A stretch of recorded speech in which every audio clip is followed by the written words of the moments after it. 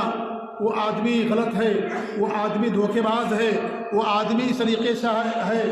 تو کوئی اگر آدمی ایسا ہے تو اس کے شر سے بچنے کے لیے لوگوں کو، مسلمانوں کو نصیحت کرنا یہ شریعت کے اندر جائز قرار دیا گیا ہے۔ اس آدمی کا نام لے کر کے بتایا جائے کہ فلاں آدمی کے فندے سے بچنا، فلاں آدمی ایسا ہے اور ظالم ہے، یا فلاں آدمی ایسا ہے، تو اس طریقے سے انسان کہہ سکتا ہے۔ اسی میں سے جو راوی ہیں اور جو حدیثوں کے روایت کرنے والے ہیں، آپ دیکھتے ہیں کہ ان پر باقاعدہ جرح کی جاتی ہے، اور جرح و تعدیل کا باقاعدہ ایک فن ہے دین اسلام کے اندر، اور یہ اس امت کی خصوصیات میں سے خصوصیت ہے کہ باقاعدہ بیان کیا گیا کہ فلاں راوی سے روایت نہیں لینا ہے، فلاں راوی جھوٹا ہے، فلاں راوی کذاب ہے، فلاں راوی فاسق ہے، فلاں راوی گنہگار ہے، فسق کرتا ہے، فلاں راوی کھلے عام گناہوں کو کرتا ہے۔ آپ دیکھیں گے شریعت کے اندر باقاعدہ جرح و تعدیل کا ایک فن ہے، ایک علم ہے، یہ اس کے لیے بڑے بڑے علماء اللہ نے پیدا کیے حدیث اور شریعت کی حفاظت کے لیے۔ تو آپ دیکھیں گے کہ انہوں نے باقاعدہ روات پر جرح کیا ہے، ان پر نقد کیا ہے، بتایا ہے کہ اس آدمی سے بچنا، یہ جھوٹا راوی ہے، کیونکہ دین کا معاملہ ہے۔ جب دنیا کے اندر جھوٹی شہادت قبول نہیں کی جاتی ہے، جھوٹے آدمی کی گواہی قبول نہیں ہوتی ہے، تو دین کے اندر بھی کسی جھوٹے راوی کی روایت نہیں قبول کی جائے گی۔ اس لیے علماء نے باقاعدہ تنبیہ کی ہے اور لوگوں کو بتایا کہ فلاں راوی جھوٹا ہے، فلاں راوی کذاب ہے، اور فلاں راوی حدیثیں گڑھتا ہے، فلاں راوی جھوٹ بولتا ہے، فلاں راوی ضعیف ہے، فلاں راوی ایسا ویسا ہے۔ آپ دیکھیں کہ پوری کتابیں پڑھی ہیں اور اس میں روایت کے تعلق سے جرح کی گئی ہے، اسی لیے کی گئی ہے تاکہ لوگ ان کی روایت کو نہ لیں۔ دین اسلام کی حفاظت کے لیے، حدیث کی حفاظت کے لیے یہ سارے اصول قرآن اور حدیث کی روشنی میں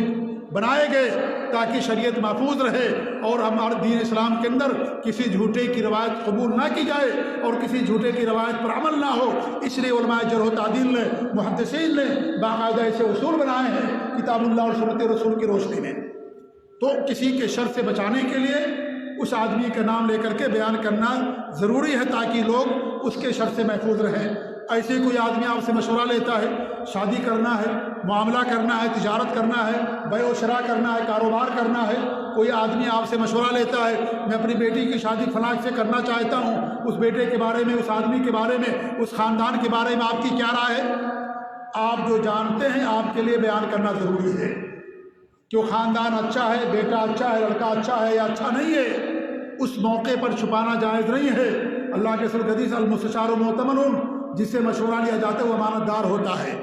اور امانت کا مطلب یہ ہے کہ جو بات سچی ہے اسے لوگوں کے سامنے اس کے سامنے بیان کر دیتا ہے جو اسے مشورہ لے رہا۔ ایسا نہیں کہ وہ جانے کہ بھائی وہ آدمی غلط ہے، وہ آدمی صحیح نہیں ہے، وہ آدمی جھوٹا ہے، وہ آدمی فسق و فجور کرنے والا شرابی ہے، منشیات کا جو ہے عادی ہے، یا شرک کرنے والا قبروں کا پجاری ہے، اور اس طریقے سے وہ بدعات اور شرک کے اندر وہ پورا خاندان ڈوبا ہوا ہے، ایک آدمی کو نہیں معلوم، تو جس سے مشورہ طلب کیا جا رہا اس کے لیے بتانا ضروری ہے۔ یہ اس کے لیے بتانا ضروری ہے کہ کیسا آدمی ہے یہ۔ اگر آپ نہیں بتائیں گے، آپ چھپا لیں گے، تو آپ نے امانت کے اندر خیانت کیا ہے، آپ نے گناہ کا کام کیا ہے۔ ایسی صورت میں غیبت نہیں ہوتا۔ یہ لوگوں کو شر سے بچانے کے لیے ضروری ہے، اور سب سے بڑا شر شرک ہے میرے بھائیوں۔ اگر کوئی شرک کرنے والا ہے، بدعات اور خرافات کرنے والا، قبر پرست اور مزار پرست ہے اور بدعتیں کرنے والا ہے وہ، ایسی صورت میں اس کے شر اور اس کے شرک اور بدعت کو بتانا آدمی کے لیے ضروری ہے، تاکہ ایسا نہ ہو کہ لڑکی جا کر کے بھی شرک اور مزار والی بن جائے اور غیر اللہ کی بات کرنا شروع کر دے۔ یہ بتانا ضروری ہے یہ اس کے شر سے، کیونکہ اس شرک سے بڑا کوئی شر نہیں ہے۔ ایسے شادی بیاہ کے تعلق سے بھی کوئی انسان غلط کام کرتا ہے، منشیات وغیرہ کا عادی ہے، شراب نوش ہے، یا اس طریقے سے خاندان صحیح نہیں ہے، غلط قسم کے لوگ ہیں، سودی کاروبار ہے، سب حرام کاروبار ہے، اس طرح کا کاروبار کرتے ہیں اور آپ کو معلوم ہے، لیکن آپ اگر نہیں بتاتے تو آپ گنہگار ہوں گے۔ ایسی صورت میں بتانا آپ کے لیے ضروری ہے، چاہے آپ کا اپنا ہی کیوں نہ ہو۔ انسان کو عدل کی بات کرنی چاہیے، انصاف کی بات کرنی چاہیے، چاہے اپنے رشتہ داروں کے خلاف ہی کیوں نہ ہو، چاہے انسان کے اپنی ذات کے خلاف ہی کیوں نہ ہو، انسان کو عدل و انصاف سے کام لینا چاہیے۔ لہذا یہ شر سے بچانے کے لیے ایسی صورت میں یہ غیبت نہیں کہلاتا، بلکہ شریعت کے اندر باقاعدہ اس کو واجب قرار دیا گیا ہے۔ بعض حالات کے اندر ضروری ہے بتانا آپ کے لیے۔ اگر آپ نہیں بتائیں گے آپ گنہگار ہوں گے، اور پھر بعد میں آپ شرمندہ بھی ہوں گے۔ اگر آپ نے چھپا لیا ساری باتیں اور بعد میں اس آدمی کو معلوم پڑا، اور یقینی بات ہے کہ بعد میں لوگوں کو معلوم پڑ جاتا ہے، آپ شرمندہ ہو جائیں گے اور آپ کا اعتماد ختم ہو جائے گا لوگوں کی نظر میں کہ آپ حق کو چھپا لیتے ہیں، عدل انصاف سے حق کی بات نہیں کرتے، اور اس طریقے سے آدمی کی نظر میں انسان کا وزن کم ہو جاتا ہے۔ تو اسی صورت میں شریعت میں باقاعدہ اس کی اجازت موجود ہے کہ کسی کے شر سے بچانے کے لیے لوگوں کو بتا دینا ضروری ہے کہ آدمی کا معاملہ کیسا ہے، اس کا دین کیسا ہے، یا اس کا کاروبار کیا ہے، وہ کیسا انسان ہے، کس سے اس کے تعلقات ہیں، ان تمام چیزوں کو بتا دینا انسان کے لیے ضروری ہے۔ اللہ کے رسول صلی اللہ علیہ وسلم کے پاس فاطمہ بنت قیس آئیں رضی اللہ تعالیٰ عنہا، اور انہوں نے کہا کہ مجھے کئی لوگوں کی طرف سے رشتے آئے ہیں، نام لیا باقاعدہ، ایک ابو جہم ہیں، ایک معاویہ ہیں، اور ایک اسامہ بن زید ہیں۔ تو ہمارے نبی نے فرمایا جہاں تک معاویہ کی بات رضی اللہ تعالیٰ عنہ، وہ فقیر ہے، تنگ دست ہیں، ان کے پاس مال نہیں ہے، اور جہاں تک ابو جہم کی بات ہے تو ڈنڈا ہمیشہ ان کے کندھے پر رہتا ہے، یعنی وہ بہت زیادہ سخت قسم کے آدمی ہیں۔ ہمارے نبی نے کہا کہ وہ اسامہ بن زید سے تم شادی کر لو۔ ہمارے نبی نے بتایا ان کو کھول کر کے کس کے اندر کیا خامی ہے، کس کے اندر کیا عیب ہے، آپ نے کھل کر کے ان کو بتا دیا اور کہا جا کر کے فلاں سے اسامہ بن زید سے آپ شادی کر لیجئے۔ اس طریقے سے ہند رضی اللہ تعالیٰ عنہ اللہ کے رسول کے پاس تشریف لائیں اور کہنے لگے کہ ابو سفیان ہمارے جو شوہر ہیں بہت بخیل آدمی ہیں، بہت بخیل آدمی، مکھی چوس آدمی ہیں، اور یہ ہمیں ہمارا حق نہیں دیتے۔ شہی کا لفظ حدیث کے اندر، بہت بخیل آدمی، اور مجھے جتنا چاہیے نفقہ اتنا مجھے نہیں دیتے ہیں، تو کیا میں ان کے مال میں سے بغیر علم کے لے سکتی ہوں؟ ان کو بتائے بغیر کیا ان کے مال میں سے میں کچھ لے سکتی ہوں جو میرے لیے، میری بچوں کے لیے کافی ہو؟ تمہارے بھی نے فرمایا خذی من مال بالمعروف ما یکفیکی و یکفی بنیک، جو تمہارے اور تمہاری اولاد کے لیے کافی ہو بھلائی کے ساتھ ان کے مال میں سے لے لو۔ یعنی بتانا ضروری نہیں ہے تمہیں شوہر کو کہ میں تمہارے مال سے لے لوں، کیونکہ بیوی کا حق ہے اور شوہر کے اوپر کہ اس کا خرچہ دے، اس کی اولاد کا خرچہ دے۔ اولاد اس کی ہے، اس کے نام نفقے کا ذمہ دار مرد ہوتا ہے، شوہر ہوتا ہے، کسی کا باپ اور کسی کی ماں نہیں ہوتی ہے۔ اس لیے اور شوہر کی ذمہ داری ہے۔ تو ہمارے نبی نے کہا کہ تم ان کو شوہر کو بتائے بغیر جتنا تمہیں چاہیے اپنے لیے اور اپنے اولاد کے لیے تم ان سے لے سکتے ہو۔ ان حدیثوں کے اندر باقاعدہ اس بات کی دلیل موجود ہے کہ انسان جا کر کے لوگوں کے سامنے اس طرح کی باتوں کو بیان کر سکتا ہے، اور اس میں جو صحیح بات ہو وہ انسان کو اس کو مشورہ دینا چاہیے۔ پانچویں چیز یہ ہے کہ اگر کوئی آدمی اعلانیہ طور پر فسق و فجور کا کام کرتا ہو یا اعلانیہ طور پر بدعات کا ارتکاب کرتا ہو، بدعات کی اور شرک کی لوگوں کی طرف دعوت دیتا ہو، ایسے آدمی کے نام کے ساتھ ذکر کرنا شریعت کے اندر باقاعدہ اس کی اجازت موجود ہے۔ کوئی آدمی ہے جس کا شر و فساد دنیا کے اندر واضح ہے، یا اس کی بدعات اور خرافات لوگوں کے سامنے واضح ہے، لوگوں کو بدعات اور شرک کی طرف بلاتا ہے، ایسے آدمی کے شر سے لوگوں کو تنبیہ کرنا ضروری ہے، کیونکہ اسلام کی حفاظت سب سے اولا اور مقدم ہے، توحید کی حفاظت سب سے اولا اور مقدم ہے۔ لہذا اگر کوئی ایسا آدمی ہے جو کھلے عام شرک اور بدعات کی، مزار پرستی، قبر پرستی اور بدعات اور خرافات کی طرف دعوت دیتا ہے، ایسے آدمی کا نام لے کر کے لوگوں کو تنبیہ کرنا ضروری ہے، تاکہ کوئی آدمی اس کے دھوکے میں نہ آئے، کوئی دھوکے میں اس کے اندر نہ آئے کہ بھئی آدمی جو ہے لوگوں کو بلا رہا اپنی طرف، شرک اور بدعات کی طرف لوگوں کو نہیں معلوم ہے۔ لہذا ایسے آدمی کے بارے میں بتانا ضروری ہے تاکہ لوگ اس کے شرک سے بچ سکیں اور بدعات اور خرافات سے بچ سکیں۔ جیسا کہ حدیث کے اندر آتا ہے کہ ایک آدمی اللہ کے رسول کے پاس تشریف لایا، ایک آدمی، تو ہمارے نبی نے آنے سے پہلے کیا کہا؟ بئس اخو العشیرہ، یہ اپنے خاندان کا بہت برا انسان ہے، برا انسان ہے قبیلے کا۔ پھر اس کے بعد اسے اجازت دی، ہمارے نبی صلی اللہ علیہ وسلم نے اس کو گھر میں آنے کی اجازت دی۔ تو آپ نے باقاعدہ اس آدمی کے بارے میں بتایا لوگوں کو، تاکہ لوگ اس کے شر سے بچیں، اس کے ظلم اور تعدی سے لوگ بچیں۔ اس لیے ہمارے نبی صلی اللہ علیہ وسلم نے بتایا کہ برا انسان ہے، یہ اپنے قبیلے کا اور اپنے خاندان کا برا انسان ہے یہ۔ اس طریقے سے حدیث کے اندر آتا ہے کہ ہمارے نبی صلی اللہ علیہ وسلم نے دو آدمیوں کے بارے میں فرمایا کہ یہ جو فلاں فلاں آدمی ہیں انہیں اپنے دین کے بارے میں کچھ نہیں معلوم ہے۔ اور اس حدیث کی بخاری کی حدیث ہے، لیث بن سعد رحمۃ اللہ علیہ اس حدیث کے روات میں سے فرماتے ہیں کہ جو دو آدمی تھے منافقین میں سے تھے، تو آپ نے باقاعدہ لوگوں کے سامنے بیان کیا تاکہ اس کے نفاق سے، اس کے ان دونوں کے ظلم سے لوگ اپنے آپ کو بچا سکیں۔ تو اس سے معلوم ہوتا ہے کہ اگر کوئی آدمی ایسا ہے جس کا شر عام ہے اور جو بدعات اور خرافات کی طرف لوگوں کو بلانے اور دعوت دینے والا ہے، اس آدمی کے شر سے بچانا، لوگوں کو تنبیہ کرنا ضروری ہے علماء کے اوپر، جو علماء حق ہیں، علماء ربانین ہیں، کہ باقاعدہ اس آدمی کے شر سے لوگوں کو بچائیں۔ ایسے جو جماعتیں ہیں، جو جماعتیں شرک اور بدعات اور خرافات کے اندر ملوث ہیں، ان جماعتوں سے تنبیہ کرنا بھی ضروری ہے، کیونکہ عوام الناس کے پاس علم نہیں ہوتا، ان کے پاس گہرائی نہیں ہوتی، انہیں نہیں معلوم ہوتا کون جماعت صحیح کون جماعت صحیح نہیں ہے، کس جماعت کے اندر خیر ہے یا کون جماعت توحید کی طرف بلانے والی ہے، اور کے اندر کیا ہے اور کس کے اندر کیا شرک ہے، کیا بدعات خرافات ہے۔ آج بہت سارے لوگوں کو اس کا علم نہیں ہوتا، لہذا جہاں افراد کے بارے میں بتانا ضروری ہے، وہی جماعتوں کے بارے میں بتانا ضروری ہے، تاکہ اس جماعت کے شر سے اور اس کے فتنہ فساد سے پوری امت محفوظ رہے۔ یہ اسلام کا بڑا حق ہے میرے بھائیوں، کہ دین اور توحید اور سنت کی حفاظت کے لیے باقاعدہ اس بات کی اجازت دی گئی۔ ایسے چھٹا ہوا ہے کسی آدمی کی تعریف کے طور پر بیان کیا جا سکتا ہے، جیسے کوئی آدمی نابینا ہے مان لیجئے، اور وہ آدمی کو لوگ نہیں جانتے، اسی وقت جانتے ہیں، یا اس طریقے سے انسان لنگڑا ہے مان لیجئے، اس کے چلنے میں لنگڑا پن ہے، لوگ اس کو اسی سے نام سے جانتے ہیں، تو ایسی صورت میں تعریف کے لیے اگر تنقیش مقصود ہو، اگر اس کی توہین مقصود ہو، ایسا کرنا جائز نہیں ہوگا، ایسا کرنا حرام قرار دیا علماء نے۔ صرف پہچان کے لیے بس کہ آپ پہچان جائیں کہ فلاں آدمی کون ہے، یہ جیسے ایک نام کے کئی لوگ ہوتے ہیں، آدمی کو سمجھ میں نہیں آتا ہے، تو کسی آدمی کا کوئی پہچان خاص ہے، آپ اس پہچان کے ذریعے سے اس کو بتا سکتے ہیں۔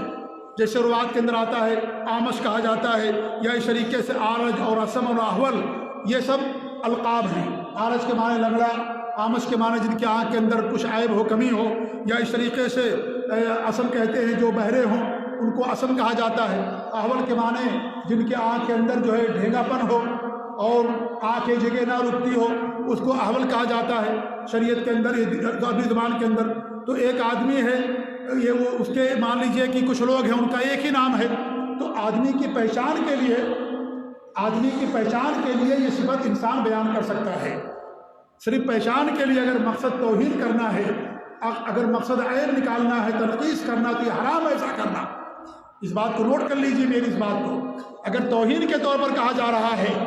اس آدمی کے عیب کے طور پر کہا جا رہا ہے، تو ایسا کرنا حرام ہے۔ مقصد انسان کا یہ ہونا چاہیے پہچان۔ وہ آدمی نہیں پہچان پا رہا ہے، 5 آدمی سب کا عبداللہ نام ہے، سب کا محمد نام ہے، سب کا ایک ہی نام ہے، پہچان کیسے ہوگی؟ ایک ہی زمانے کے لوگ ہیں، ایک ہی عمر کے لوگ ہیں،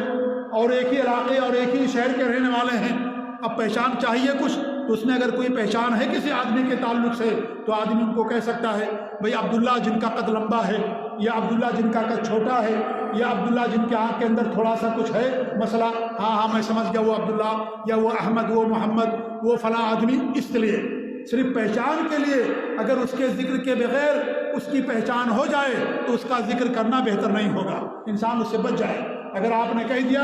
عبداللہ یا محمد نام لے لیا، پہچان گیا، تو پھر آپ اس کی صفت بیان کرنے کی ضرورت نہیں ہے۔ لیکن اگر وہ نہ پہچان پائے تو بھائی بہت سارے اس نام کے ہیں، آپ کی مراد کون ہیں، تب ایسی صورت میں آپ ان کی پہچان کے طور پر یہ صفت آپ بیان کر سکتے ہیں۔ لہذا توہین کے طور پر، تنقیص کے طور پر عیب بیان کرنے کے لیے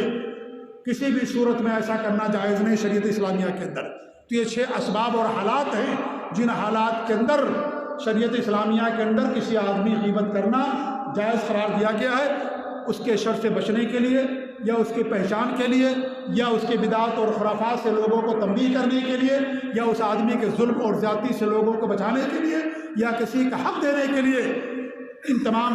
6 صورتوں کے اندر شریعت اسلامیہ کے اندر غیبت کو جائز قرار دیا گیا ہے۔ باقی کوئی ایسی حالت نہیں ہے جن حالت کے اندر غیبت کرنا کسی کی جائز ہو۔ اس لیے میرے بھائیو، غیبت کرنا سنگین جرم ہے، خطرناک جرم ہے، بڑے گناہوں میں سے بڑا گناہ ہے یہ۔ اور یہ اس سے پہلے خطبے میں اس کی ساری سنگینی میں نے آپ لوگوں کے سامنے بیان کی تھی، جس کے اعادے کی کوئی ضرورت نہیں ہے۔ اللہ تعالیٰ دعا ہے کہ اللہ رب العالمین ہماری حفاظت فرمائے، اللہ رب العالمین ہماری زبانوں کی حفاظت فرمائے، کیونکہ زبان میرے بھائیوں یہ اللہ رب العالمین کی نعمتوں میں سے عظیم نعمت ہے، یہ اللہ رب العالمین کی ایک امانت بھی ہے۔ لہذا حدیث کے اندر آتا ہے من کان یؤمن باللہ والیوم الآخر فلیقل خیرا او لیصمت، جس کا اللہ پر اور آخرت کے دن پر ایمان ہو وہ بھلائی کی بات کہے ورنہ خاموش رہے۔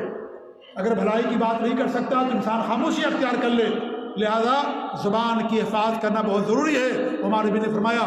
سب سے زیادہ جہنم میں لے جانے والی جو چیزیں ہوں گی، ایک تو انسان کی شرمگاہ ہوگی، اور ایک انسان کی زبان ہوگی، جو اس کا منہ ہے، جس منہ کے اندر زبان اللہ نے رکھی ہے، وہ زبان انسان کو جہنم کے اندر لے جانے والی ہوگی۔ لہذا زبان جہاں بہت بڑی نعمت ہے وہیں 2 دھاری تلوار بھی ہے، اس کے دونوں طرف دھار لگی ہوئی ہے، آپ جدھر بھی الٹیں گے وہ آپ کے لیے خطرہ ہی ہوگی۔ لہذا کوئی بھی بات کرنے سے پہلے انسان کو تولنا چاہیے کہ ہماری بات صحیح ہے یا ہماری بات غلط ہے، کسی غیبت تو نہیں ہو رہی ہے، کوئی غلط بات تمہاری زبان سے نہیں نکل رہی ہے، کوئی منکر اور شرک اور کوئی کفر کی بات تو نہیں نکل رہی ہے۔ اس لیے انسان کو اپنی زبان کی حفاظت کرنا بہت ضروری ہے۔ اللہ تعالیٰ دعا ہے کہ اللہ رب العالمین ہمیں اپنی زبانوں کی حفاظت کرنے کی توفیق دے۔ اللہ رب العالمین ہم سب کو دین پر اور نبی کی سنت اور شریعت پر قائم رکھے، آمین۔ بارک اللہ علیہ ولکم فی القرآن العظیم ونفعنی وإیاکم بالآیات والذکر الحکیم، انہ تعالی جواد کریم ملک رؤوف رحیم۔